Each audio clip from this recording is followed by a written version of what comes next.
Move on itu bukan tentang melupakan, karena apa yang sudah menyentuh hati itu nggak mungkin terlupakan.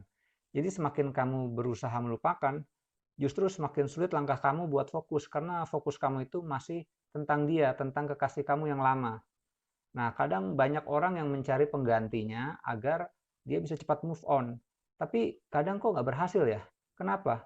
Karena fokusnya dia itu masih tentang kekasihnya yang lama. Jadi kadang kita itu nggak bisa membohongi diri dengan mencari pengganti yang mirip sama kekasih kita yang lama.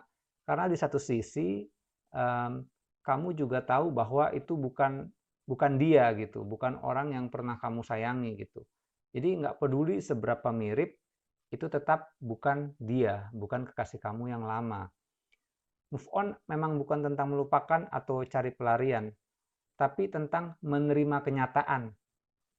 Kenyataan bahwa dia memang sudah pergi. Jadi nggak perlu menyalahkan, nggak perlu membenci. Cinta itu bukan saling benci. Ya hargain aja keputusan dia buat pergi. Lalu sadari bahwa yang membuat kamu sakit hati adalah ekspektasi kamu sendiri. Kamu harus sadar bahwa yang membuat kamu sakit hati adalah ketakutan kamu buat menjalani hari esok tanpa dia, tanpa kekasih kamu yang pernah kamu cintai. Dia memang indah, dia memang pernah menghiasi hidup kamu, tapi tanpanya hidup kamu tuh masih punya arti. Jadi lepaskan ekspektasi, hadapi rasa takut untuk kamu menjalani hari-hari kamu. Itulah langkah awal untuk move on. Ya mungkin kamu pasti akan berpikir bahwa move on itu nggak akan semudah, segampang seperti apa yang saya bilang. Karena itu pikiran kamu memberikan 1001 macam alasan. Tapi ingat, bahwa yang membuat kamu menderita adalah ekspektasi kamu sendiri. Kalau kamu nggak peduli terhadap dirinya, terhadap kekasih kamu yang lama, kepergiannya nggak akan mengganggu kamu sama sekali. Namun karena mungkin kamu masih peduli dan memiliki ekspektasi yang besar, maka kepergian mantan kamu, kekasih kamu yang sudah tentu di luar ekspektasi, ya merupakan rasa pahit yang mungkin akan membuat kamu terkejut, terpaku, teriris, terpukul, lalu jatuh ke dimensi hitam, dan mungkin terjemahannya bisa disebut sakit hati. Kalau sakit hati kamu itu adalah produk dari ekspektasi kamu sendiri, maka musuh kamu yang sebenarnya bukanlah tentang kepergian mantan kamu atau seseorang yang pernah kamu cintai gitu, melainkan pikiran kamu sendiri. Kalau musuh kamu yang sebenarnya adalah pikiran kamu sendiri, tentu kamu dapat mengendalikan pikiran kamu. Kuncinya adalah fokus. Kalau kamu memikirkan betapa sakitnya, betapa perihnya, betapa nyeseknya keadaan kamu, maka fokus kamu masih tentang dia. Di sisi lain, jika kamu berusaha melupakan dia, kamu akan menemukan jalan buntu. Karena kamu nggak mungkin melupakan dia, karena otak kamu memiliki memori yang tajam, ingatan kamu memiliki kenangan ya bersama dia gitu, bersama orang yang kamu cintai. Yang dulu mungkin pernah begitu indah, mungkin dia pernah memberikan kesan, mungkin dia pernah manjain kamu dan memberikan harapan, dan fokus kamu itu masih tentang dia. Jadi kalau kamu berusaha cari pelarian dengan embel-embel pengganti yang jauh lebih baik dari dia, tapi kamu masih menggunakan tolak ukurnya. Tolak ukur kamu itu fokus kamu masih tentang dia gitu, masih tentang orang yang dulu pernah kamu cintai. Dan mungkin ya masih sangat menyakitkan buat kamu kalau kamu harus melepas dia. Kalau fokus kamu tentang dia masih begitu besar, masih begitu kuat, kamu harus bisa mengalihkan atau memfokuskan pikiran kamu kepada kegiatan yang lebih layak, lebih menarik, dan lebih menyenangkan untuk kamu. Dan itu disebut pergerakan atau movement.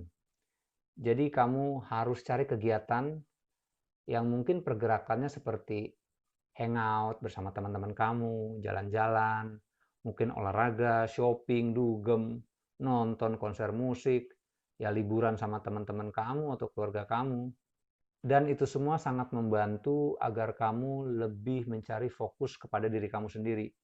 Tapi kalau kamu tidak bisa melakukan kegiatan di luar rumah, ya mungkin kamu bisa baca buku di kamar, bisa nonton YouTube, nonton TV, bisa dengar musik, atau mungkin ngobrol, teleponan sama teman kamu yang lain yang bisa kamu curhatin. Pokoknya buat diri kamu itu lelah agar ekspektasi kamu itu tidak menyusup kembali ke dalam pikiran kamu. Ya pokoknya buat aja diri kamu lelah agar ekspektasi kamu nggak kembali masuk ke dalam pikiran kamu. Dan jika kamu harus ketemu sama dia lagi, mungkin kamu lagi jalan-jalan terus ketemu dia, atau mungkin dia itu satu tempat kerjaan ya sama kamu, atau mungkin dia teman kampus kamu mungkin sering ketemu, ya alihkan aja pandangan dan pikiran kamu untuk mungkin lebih ke baca buku, mendengar musik, atau bermain media sosial. Ya pokoknya alihkan aja lah fokus kamu ya. Ya mungkin pada saat awalnya itu akan terasa sangat sulit dan berat. Tapi kamu jangan ngeluh, lakukan aja. Ya seperti bayi kalau yang baru belajar berjalan dia juga akan sulit ya awal-awal ya.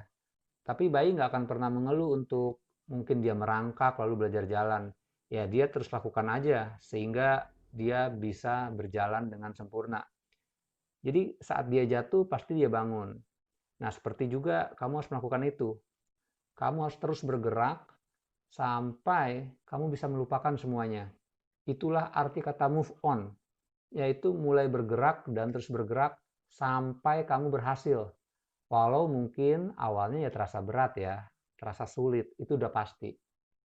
Kebanyakan orang tuh merasa berat, merasa sulit untuk move on, karena mereka hanya memikirkan cara move on. Dan ya pasti mereka ngeluh terus tanpa adanya pergerakan. Jadi kalau kamu merasa berat, ya dilakukan aja. Menjalankan itu memang tidak semudah membaca tulisan. Tapi kalau kamu mulai dari langkah yang kecil walaupun terasa berat, ya lama-lama juga akan terasa ringan dan mudah karena kamu akan terbiasa. Mungkin move on juga ingin mengajarkan kamu untuk lebih tulus memaafkan dan merelakan dia yang udah pergi.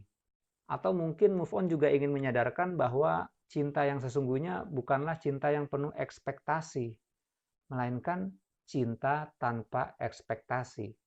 Jadi kalau memang cinta sesungguhnya adalah cinta tanpa ekspektasi, maka siapapun yang bersama kamu dan siapapun yang meninggalkan kamu nggak perlu lagi sakit hati karena cinta kamu tanpa ekspektasi.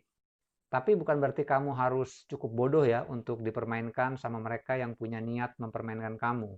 Kamu juga harus cukup jeli, kamu juga harus cukup pintar untuk belajar membedakan mana cinta yang tulus, mana cinta yang hanya sekedar harapan palsu atau PHP. Begitu kamu tahu bahwa cinta dia tulus, berikan dia cinta tanpa ekspektasi.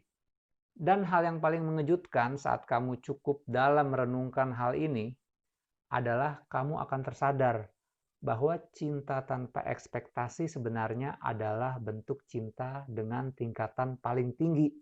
Kenapa? Karena cinta tanpa ekspektasi adalah bentuk kepasrahan total kepada Yang Maha Kuasa. Kalau kamu memang sudah melakukan yang terbaik untuk memberikan cinta setulus mungkin, namun semuanya malah gagal total, ya itu mungkin bukan salah kamu. Itu mungkin rencana Yang Maha Kuasa untuk membuat kamu paham akan cinta, agar kamu siap untuk menyambut jodoh kamu yang sesungguhnya. Dan ketika kamu mulai melangkah untuk maju, dan tiba-tiba kenangan masa lalu datang, ya nggak apa-apa. Sesekali kamu boleh mengingat memori tentang dia bersama kamu. Ya nggak apa-apa, karena dia itu memang indah pada waktunya, indah pada masanya. Jadi kalau hanya sekedar memori ya sesekali nggak apa-apa. Tapi yang jelas, mulailah melangkah dari sekarang.